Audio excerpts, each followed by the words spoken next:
la Brigata Sassari non è merce di scambio con nessuno. È la storia della Brigata Sassari che ci insegna a rispettare quelli che hanno difeso i confini della patria, ma che non pensavano certamente che i confini di quella patria avrebbero vietato ai sardi di utilizzare le proprie terre e di poter gestire il proprio patrimonio naturalistico.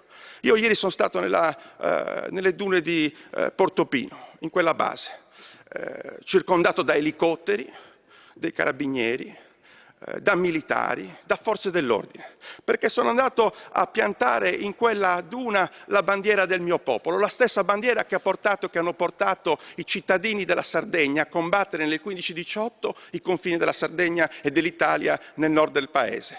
Ebbene, sono stato denunciato perché sono entrato in casa mia, in casa del popolo sardo. Tutto questo non è assolutamente accettabile, non si può consentire che tutto questo avvenga in una terra, in un confine che non è più accettabile, un confine di Stato che ci impedisce di dire quello che oggi succede nella nostra terra.